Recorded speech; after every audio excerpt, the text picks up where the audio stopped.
ಸಮಸ್ತ ವಾಹಿನಿ ವೀಕ್ಷಕರು ಹಾಗೂ ಕೇಳುಗರೆಲ್ಲರಿಗೂ ಪಾರಂಪರಿಕ ವೈದ್ಯನಾದ ಎಚ್ ವಿ ಗುರುಸಿದ್ದಾರಾಧ್ಯನ ಹೃದಯಪೂರ್ವಕ ವಂದನೆಗಳು. ಆತ್ಮೀಯರೇ, ಇಂದು ನಾನು ನಿಮ್ಮಗಳಿಗೆ ಪಾರಂಪರಿಕ ವೈದ್ಯರ ಕೆಲವು ಗುಟ್ಟುಗಳನ್ನು ನಿಮ್ಮ ಆರೋಗ್ಯ ರಕ್ಷಣೆಗೋಸ್ಕರವಾಗಿ ಮಾಹಿತಿಯನ್ನು ನೀಡಲಿದ್ದೇನೆ. ಒಂದನೆಯದಾಗಿ, ನೀವು ಪ್ರತಿದಿನ ಬೆಳಿಗ್ಗೆ ಮುಂಜಾನೆ ಸೇವಿಸಬೇಕಾದ ಒಂದು ಕಷಾಯದ ಪುಡಿಯ ಮಹತ್ವವನ್ನು, ಅದರ ಒಂದು ಕಾಂಬಿನೇಷನನ್ನು ನಿಮಗೀಗ ತಿಳಿಯಪಡಿಸುತ್ತೇನೆ. 100 ಗ್ರಾಂ ಜೀರಿಗೆ, 75 ಗ್ರಾಂ ಕೊತ್ತಂಬರಿ ಬೀಜ, 50 ಗ್ರಾಂ ಒಣಶುಂಠಿ, 30 ಗ್ರಾಂ ಅರಿಶಿಣ, 5 ಗ್ರಾಂ ಮೆಣಸು, 5 ಗ್ರಾಂ ಹಿಪ್ಪಲಿ ಮತ್ತು 5 ಗ್ರಾಂ ಏಲಕ್ಕಿ.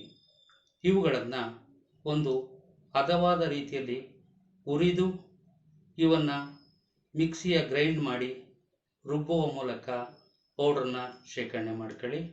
ಈ ಪೌಡ್ರನ್ನ ಪ್ರತಿ ದಿವಸ ಮುಂಜಾನೆ ಒಂದು ಚಿಟಿಗೆ 1 ಕಪ್ ಹಾಲಿಗೆ ಹಾಕಿ ನೀವು ಕಾಯಿಸಿ ಕುಡಿಯುವುದರಿಂದ ನಿಮ್ಮ ಅಲರ್ಜಿಗಳು, ಶ್ವಾಸಕೋಶ ತೊಂದರೆಗಳು ಮತ್ತು ಜ್ವರ, ನೆಗಡಿ, ಕೆಮ್ಮು ಇವುಗಳೆಲ್ಲವನ್ನು ದೂರ ಮಾಡಲು ಸಹಕಾರಿಯಾಗುತ್ತದೆ.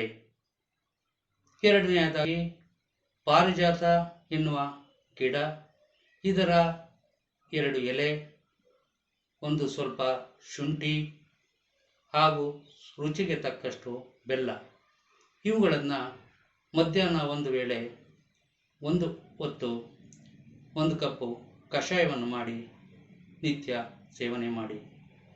ಮತ್ತು ರಾತ್ರಿ ಮಲಗುವ ಸಮಯದಲ್ಲಿ ಒಂದು ಹಸಿ ಈರುಳ್ಳಿಯನ್ನು ತಿನ್ನುವ ಮೂಲಕ ನೀವು ನಿಮ್ಮ ದೈನಂದಿನ ನೀರಿನ ಚಟುವಟಿಕೆಯನ್ನು ಮಾಡುವಾಗ ಪ್ರತಿಯೊಬ್ಬರೂ ಕಾಯಿಸಿ ಆರಿಸಿದ ನೀರನ್ನೇ ಬಳಸುವುದು ಸೂಕ್ತ. ಹಾಗೂ ನೀವು ಪ್ರತಿ ದಿವಸ ಬಿಸಿ ಬಿಸಿಯಾದ ಅಡಿಗೆಗಳನ್ನು, ತಿಂಡಿಗಳನ್ನು ಮಾಡಿಕೊಂಡು ಸೇವನೆ ಮಾಡುತ್ತಾ ಇದ್ದರೆ ನೀವುಗಳು ಕಾಯಿಲೆಗಳಿಂದ ದೂರವಿರಬಹುದು, ರೋಗ ಮುಕ್ತರಾಗಬಹುದು.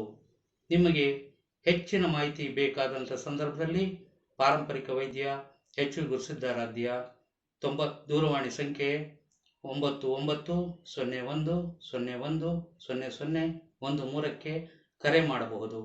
ಧನ್ಯವಾದಗಳು.